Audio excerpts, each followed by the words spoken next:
What does a snake in the grass have to do with you? Well, surprisingly, quite a bit. Stay tuned. I'll tell you all about it. I'm Cristy Code Red, and you're listening to Rebel Weight Loss and Lifestyle, where we believe food holds the power to heal or poison, and we believe our society has been misled regarding proper nutrition and weight loss. You're in the right place if you're looking for some straight up truth, because I'm here to shed light on the lies and brainwashing that has taken place over the past 5 decades. Thanks so much for listening. Welcome back to another episode of Rebel Weight Loss and Lifestyle. I'm your host, Cristy Code Red, author, entrepreneur, retired professional boxer. And in this episode, I don't like snakes. No, I don't. In fact, just to give you a little context, a few years ago, I was married to Miles for 10 years, and we were looking at getting a winter place down in Scottsdale, Arizona. So we went to Scottsdale for a month or so, and we rented an Airbnb, just tried it out down there to see if we liked it, to see if it was a place that we would want to take Annabelle, and just to see if it was going to be a good fit for us. Because Miles was getting, he was getting really anxious and he was having some seasonal depression. So we were trying to find a way to combat that by getting out of the cold and going into the warmth during the wintertime. We later instead just bought a house at Tamarack, and we learned how to snowboard and things like that. So we ended up finding other ways to combat his seasonal depression. But during that month that we stayed, during that February that we were in Scottsdale, I can't do the snakes, guys. No,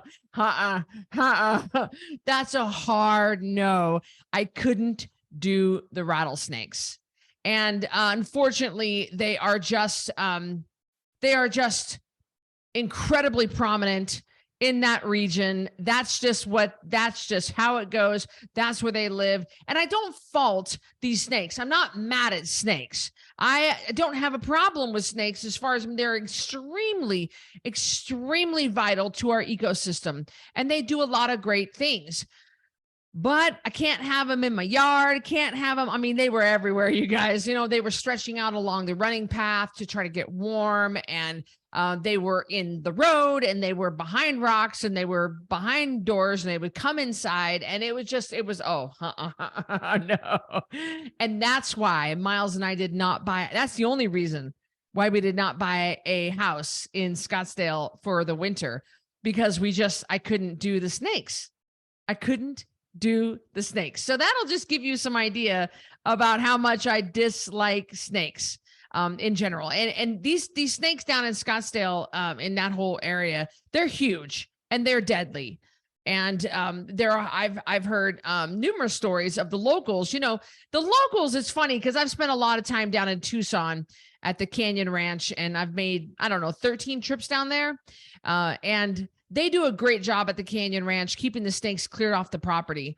There's somebody, their full-time job is just handling snakes and getting them relocated off the property so that guests like me don't have to deal with them. Even a couple of times I had snakes coiled up on the walking path at Canyon Ranch. But the locals will tell you, oh, ain't no big deal, ain't no big deal, ain't no big deal. Like they'll be like, I haven't, and they're right. They're not lying. I mean, they were like, I've been 30 years in this area and I've never had a run-in with a snake. They do a good job staying off the heavily trafficked areas. And I've done a lot of hiking in Arizona, both, the Grand Canyon, and then I've hiked a lot in Tucson and and then in Scottsdale and Surprise Valley and different places like that. So, and I haven't had a lot of run-ins with snakes, but a couple of times I have, and guys, I can't risk the fact that my dog could get bit by a snake, or I could get bit, or I could lose a foot. I don't know. I'm just not doing it. I'm going to stick with, we have snakes in Idaho here in, we live in the high desert. And if you get out to the real hot, dry areas that are that are less traveled, we do see them a lot more. But the snakes that we have on our trails out here, generally they're pretty harmless. We don't get a lot of rattlesnakes around here.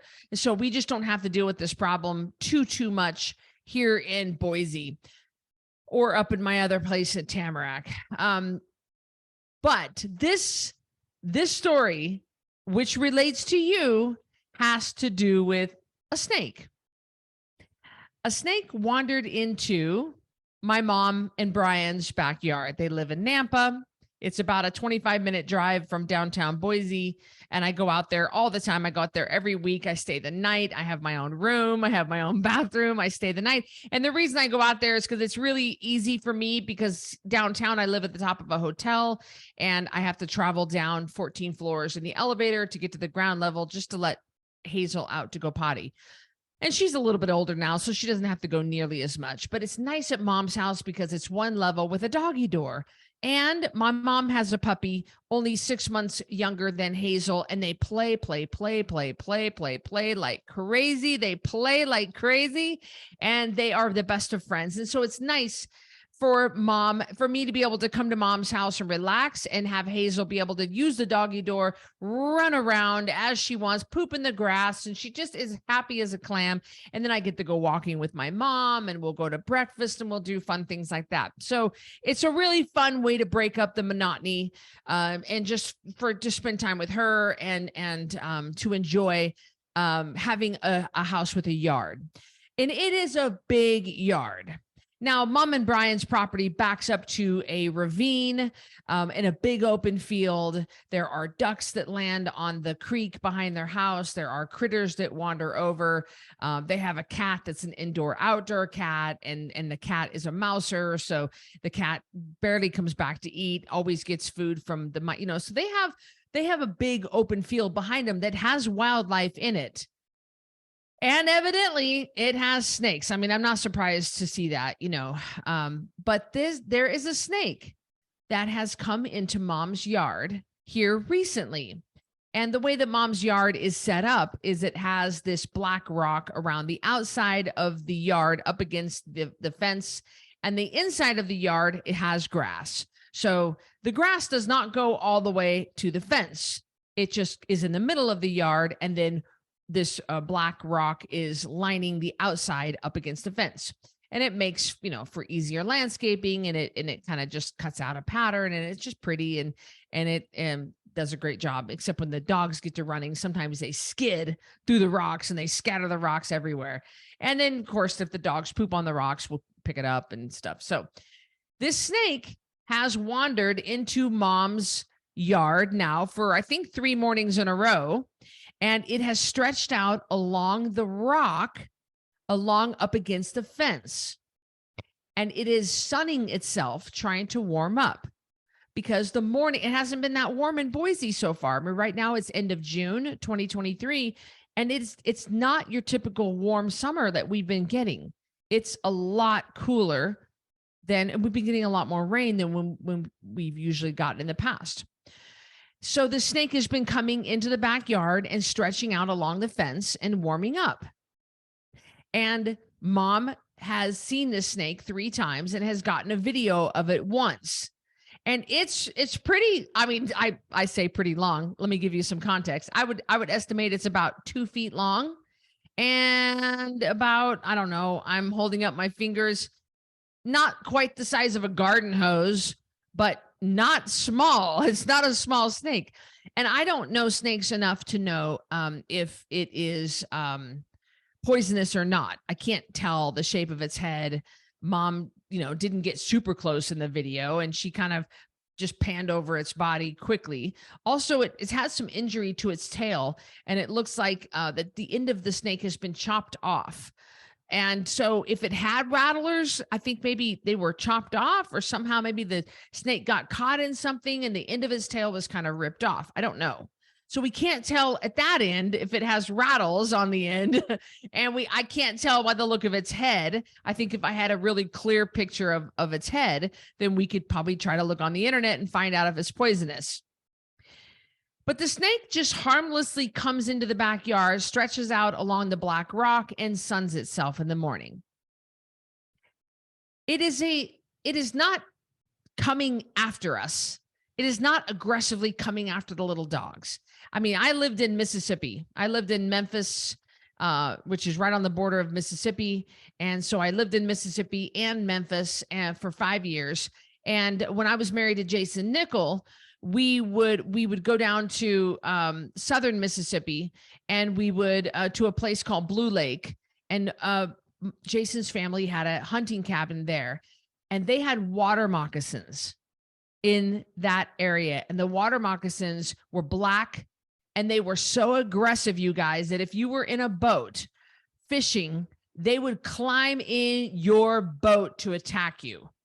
I kid you not. They were incredibly aggressive. So that's not what this snake is. This snake is not aggressive. It doesn't want to hurt us. It doesn't want to have anything to do with it. But we were trying to figure out what the snake is and if it's poisonous, and should we be concerned, and what's going on. So Mom took her video and she posted it to the internet.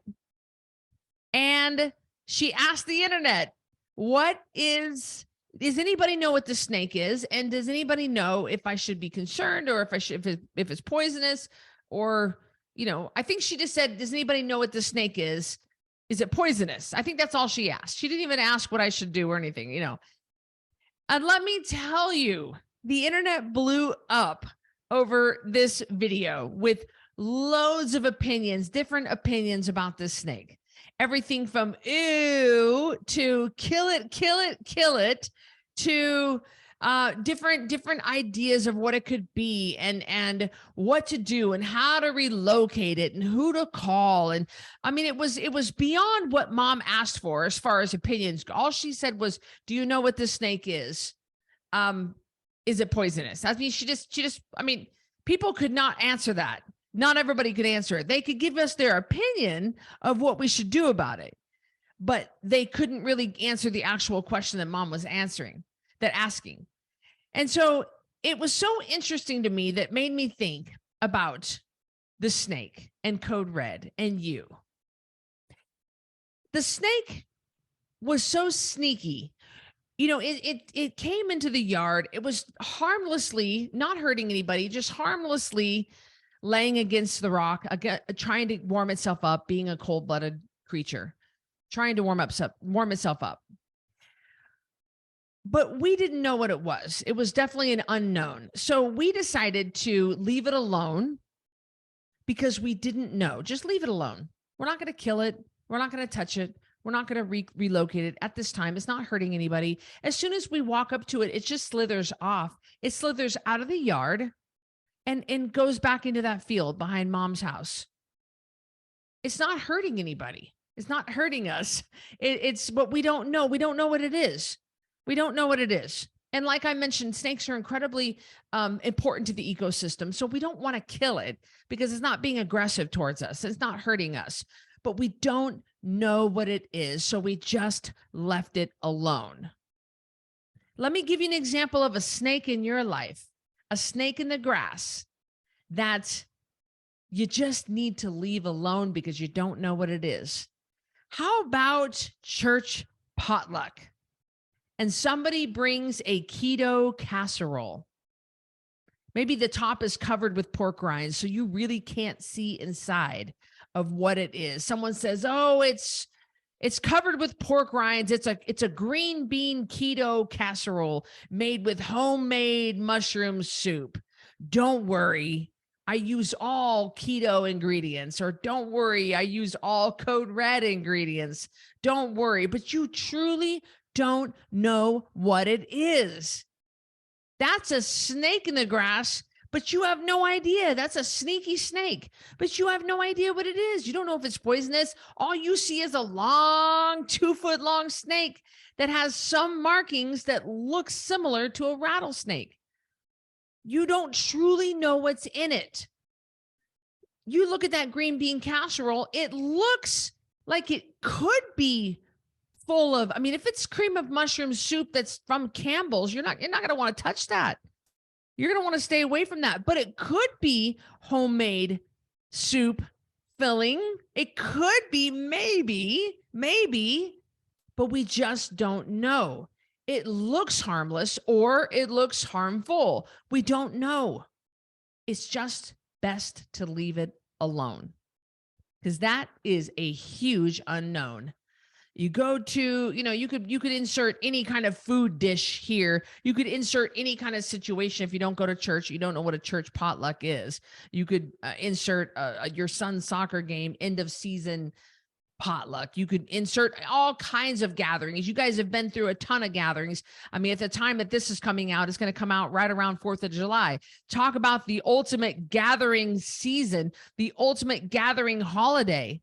You are going to come across a lot of snakes this summer, especially around 4th of July, when you are going to be going to barbecues, gatherings, family reunions, potlucks, just different kind of occasions where you're going to have a lot of unknown dishes in front of you and a lot of well-meaning people. That snake did not mean us any harm. But if we get close enough to it and we try to threaten it, I bet you it's going to defend itself.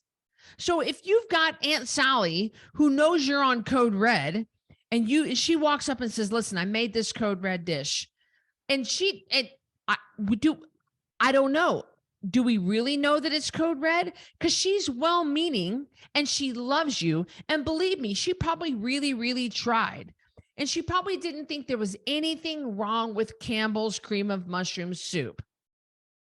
Oh, well, there's no carbs in it. Well, Aunt Sally, actually, Aunt Sally, it is.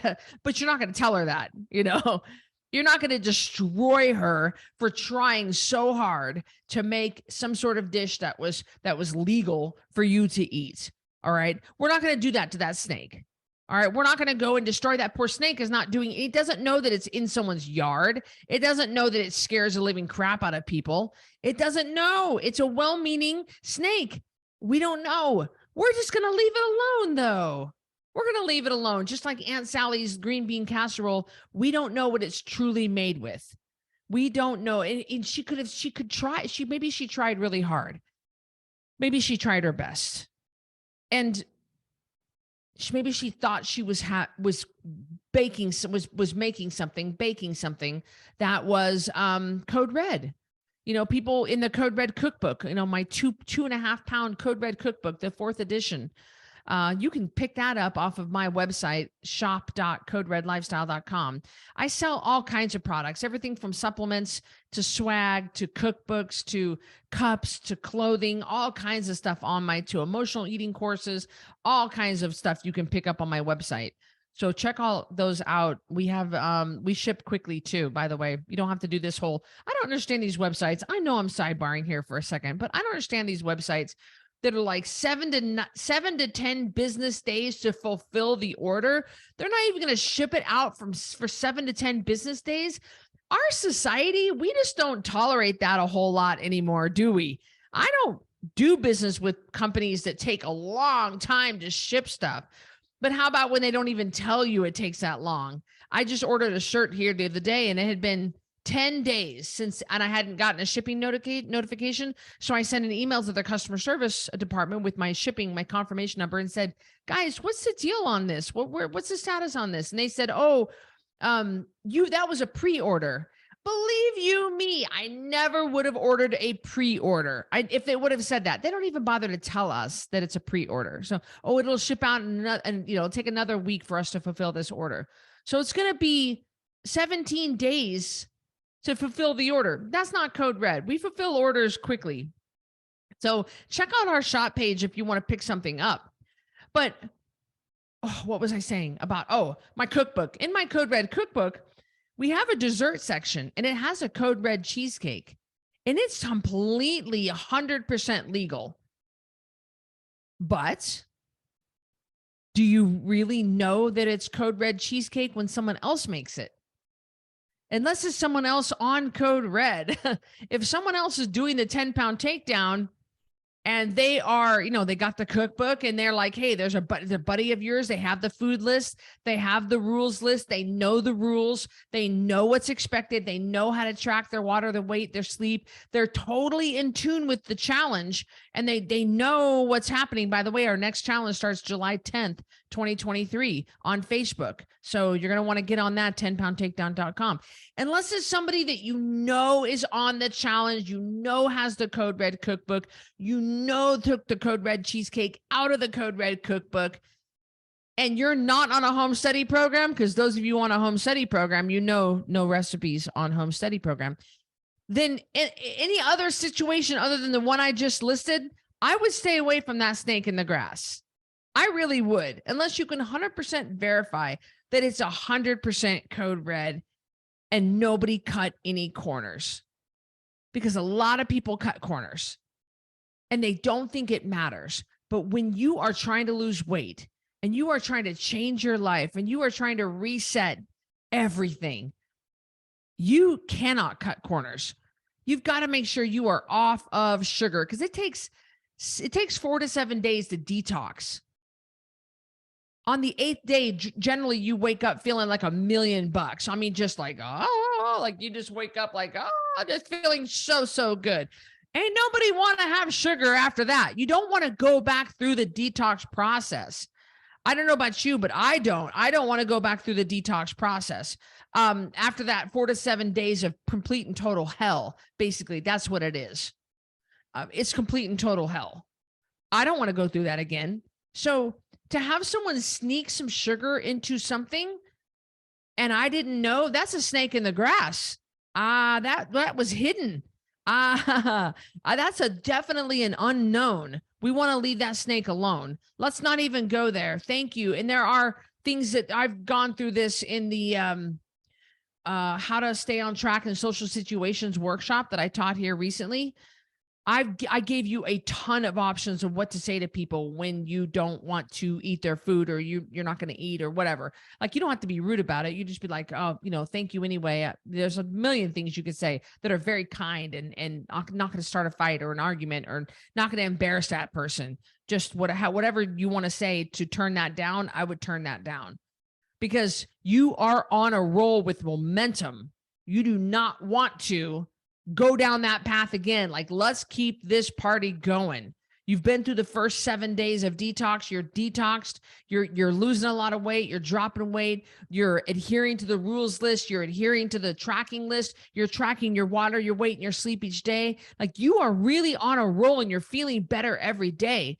Don't mess with something unless you can verify 100% that it's Code Red, that it fits the criteria that you are following to take your life back. I wouldn't even take that chance. I would leave that snake alone. We don't know. Let's not touch it. Another thing I want to bring up, let me take a drink of coffee because I'm recording this in the morning.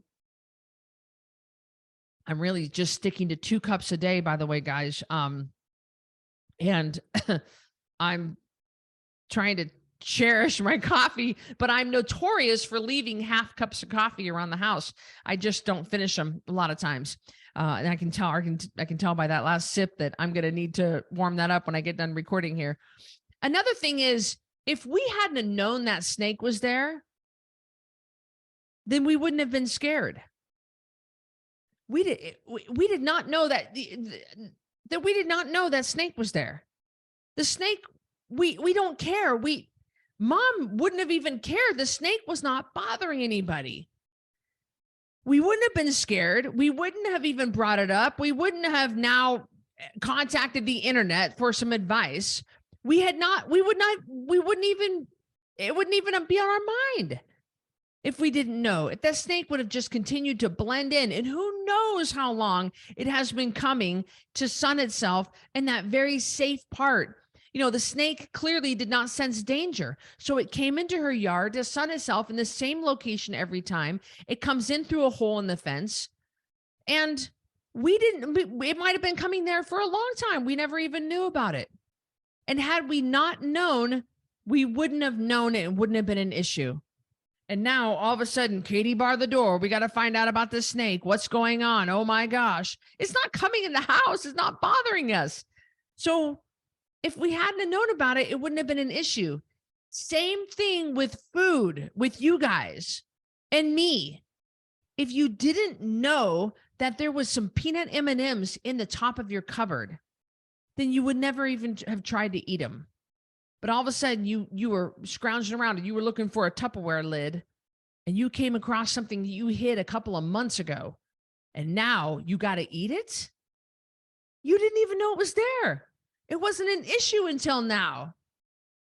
It's not an issue at the Mexican restaurant if they don't bring the chips and salsa. If they don't bring it, it's not a big deal. If they don't bring the chips and salsa, then you're not tempted to eat it. If it's not near you or in front of you or in your sight, you don't think about it. Tell me I'm wrong. I'm not wrong. You know what I'm saying? If we don't even know it's there, we don't crave it. We don't usually sit around, especially when we're trucking through the Code Red lifestyle. No big deal. Like we're doing great. We're doing great. We're losing our weight. We're detoxed. We've got our meals down. We're not eating late. Like we're doing it, right? And if we don't know something is there, then we're not craving things. We don't just stop and crave something. Cravings don't usually happen on Code Red when you're eating a high-fat diet. They happen if you're tired. Your body will start craving sugar. We talk about this on the 10-pound takedown, why that happens. Because your body, when you're very tired, your body's going to crave the quickest form of energy, which is going to be sugar.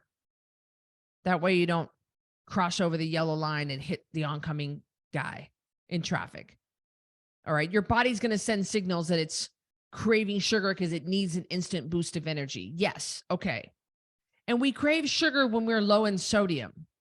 That's why we push hard at Code Red for you to replenish electrolytes. Because on Code Red, we're drinking at least a gallon of water a day and we're not eating foods that hang on to water.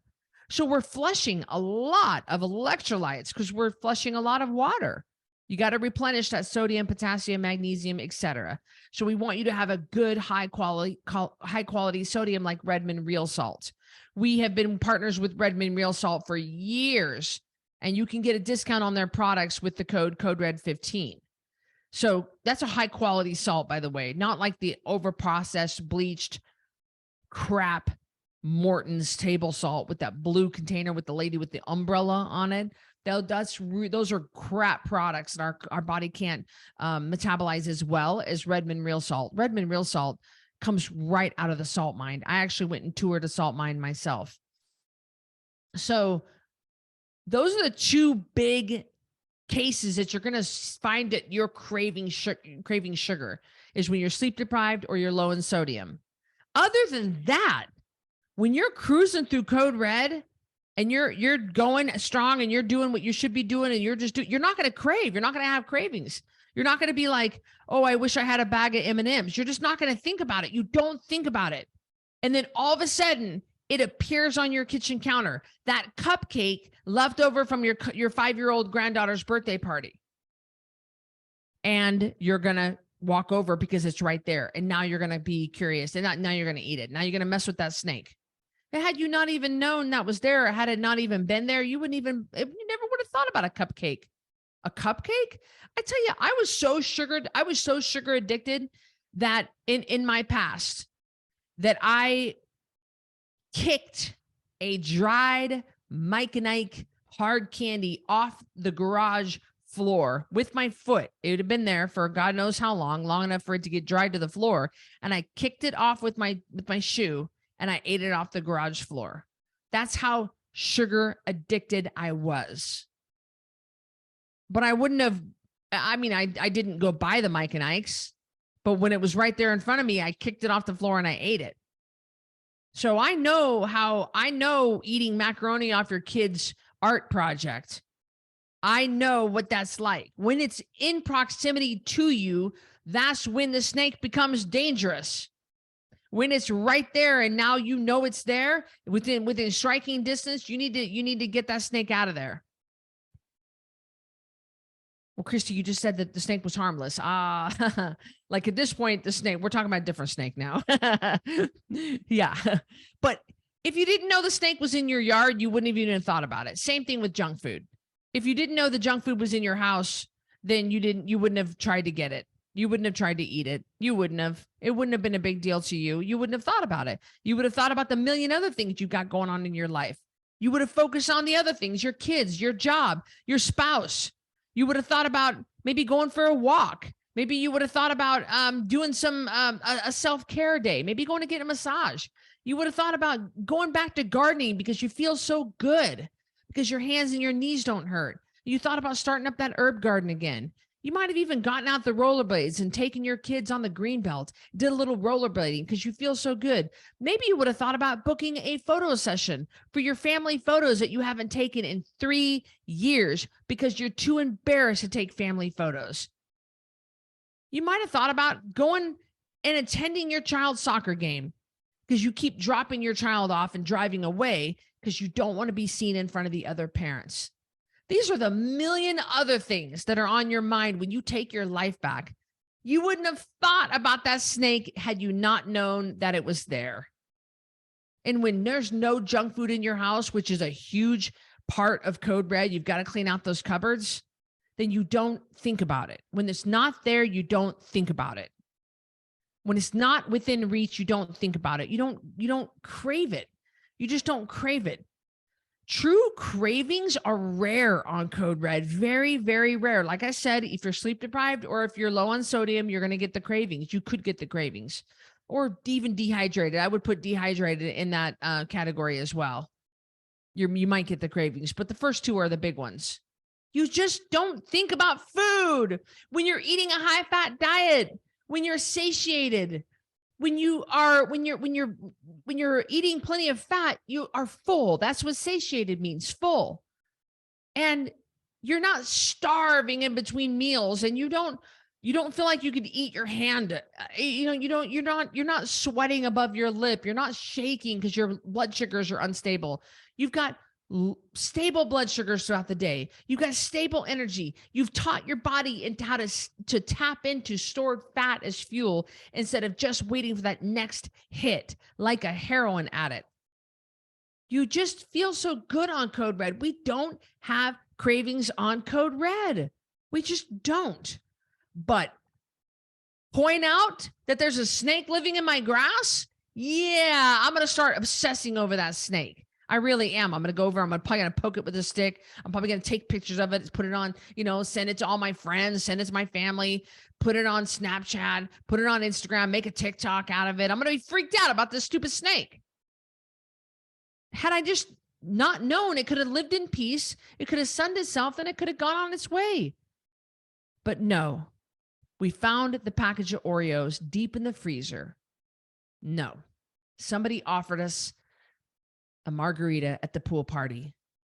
Talk about a snake right there, ready to bite you.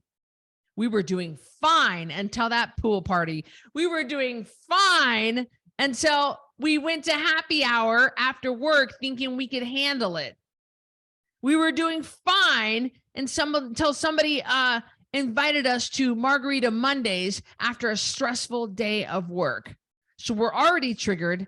And now it's evening time. None of us do well in the evening time. And now somebody is right there next to us, reaching out with a margarita with salt on the rim. And then we take it, and then we go ahead and go face down in some Mexican food. We were doing fine up until that point. We were doing fine until our son got a DUI. We were doing fine until we found out our husband was cheating on us with the secretary. We were doing fine until our dad went in the hospital. These things come up and then we obsess over them. Now, there's a difference between emergencies and having something in your cupboard.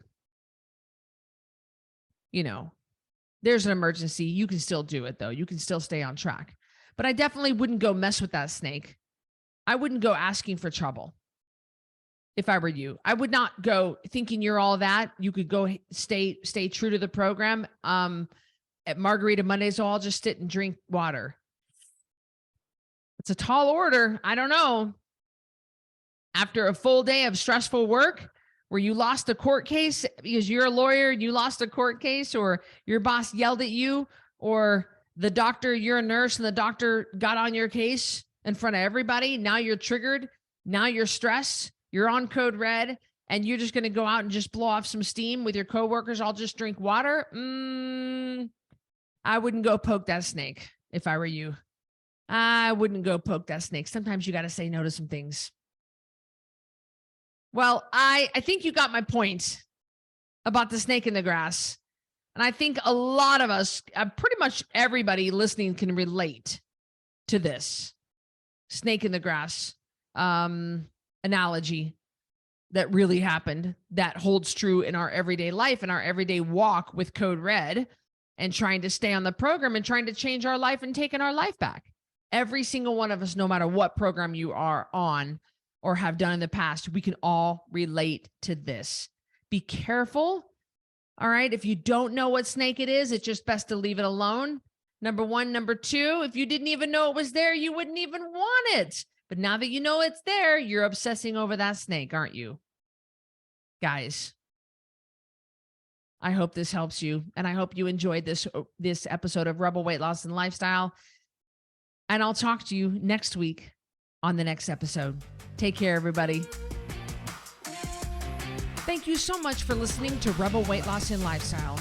If you are looking for some hardcore accountability to get and keep this weight off, look no further because I've got VIP Connection. This is the ultimate connection to me, just short of me sleeping on your couch. You're going to get 3 daily messages from me in real time directly to you.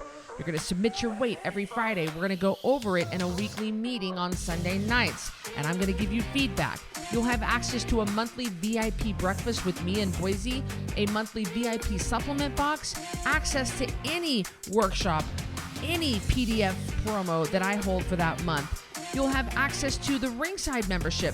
And best of all, you'll have a fully customized nutrition program written just for you. We're talking about over $3,000 total value for $397 a month, and you can cancel anytime. Go to coderedlifestyle.com/VIP to check that out.